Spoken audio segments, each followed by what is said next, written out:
Hey guys, Sleepy Reader here. I just on my lunch break read Batman Detective Comics 900 or 19, take your pick. Not really the best of the fold-out covers by far, but I'm enjoying these fold-out covers. And this was an $8 book, but it did have 80 pages, or maybe really about 77 pages of story and art.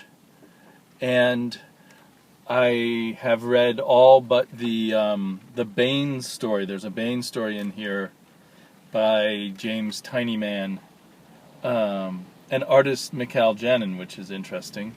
And it's to be continued in Talon. So I figured I'd just read that some other time when I have some spare time on my hands. I was a little annoyed by that, but the rest of it is very meaty. All applies to Detective Comics' current continuity.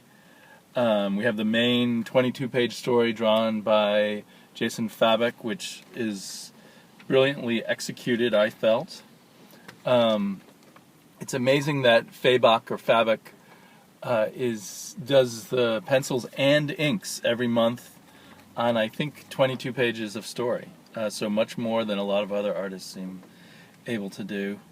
And so that was a really good story. You could read just this story. I mean, it connects up with the current continuity, but you could also read it as just an enjoyable sort of good old-fashioned Batman adventure, Batman fighting hundreds and hundreds of man-bats, innocent people who've been turned into man-bats.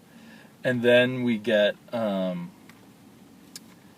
backup stories also written by John Layman, which connect up to the Man-Bat story. One gives you some of the background of, what was his name? The Kirk guy who invented the Man-Bat serum, and shows us his wife thinking back on their life, and then she makes an interesting, unusual choice at the end, so that was really cool. And then we had a story told from the point of view of one of the Emperor Penguin's henchmen, who I guess used to be the Penguin's henchman, what they were up to during this contagion of man-bats, and that's when you see that the Emperor Penguin had a larger plan for this whole man-bat escapade, more than just trying to get at Batman. And it's fun just seeing all these kind of minor, weird henchmen, and we get an advancement there of the plot of what's going on with the Emperor Penguin and what might be going on with the Penguin, who may be getting out, we'll see, to confuse the story. And it's interesting because we know all this background, but Batman, I don't think knows.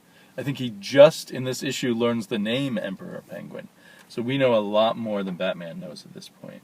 So a lot's been going on behind his back, so to speak.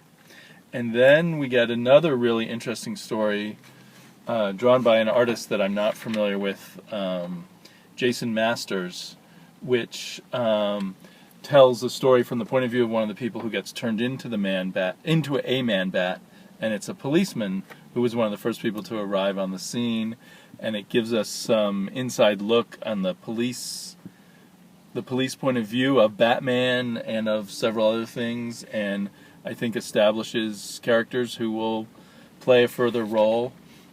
So all in all, this is, just a really artfully done giant-size issue.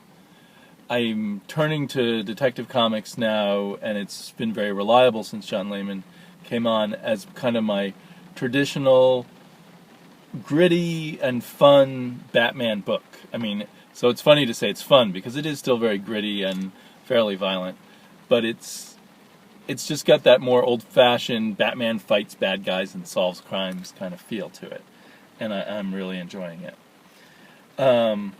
This issue also has numerous pin-ups, all of which I enjoyed looking at. This is by Cameron Stewart and Dustin Nguyen. Don't know how to pronounce those kind of Korean names or whatever it is. There's a wonderful one by Francavilla. I'd love to see some more Francavilla Batman. Andy Clark.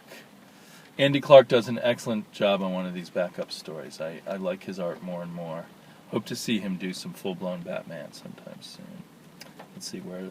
Anyway, I do have one, since this is the 900th issue, in a sense, of Detective Comics, the very first comic to ever carry Batman, kind of a seminal comic book in comic book history, right after Action Comics #1. It would have been nice if they could have rounded up some of the artists who are still alive who've worked on Batman over the years. Like it would have been great to have some Neil Adams and Marshall Rogers and other people like that showing up here. That's really my only complaint. It was a really good issue, and I know they kind of try to rip us off with these events, but I did not feel ripped off. Paying $8 and getting 77 pages. I think that comes to a little more than 10 cents a page. A lot better sort of page rate than what we normally pay on comics. A $4 issue of Detective Comics usually has 28 pages of art and story.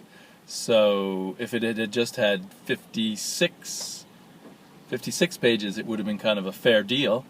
But so they gave us a lot for our money. And I'll have to see later what I think of the Tinian story. It's Bane, so it's Batman, I guess, and the Court of the Owls and Talon, but I'm just not excited about that. Talk to you all later.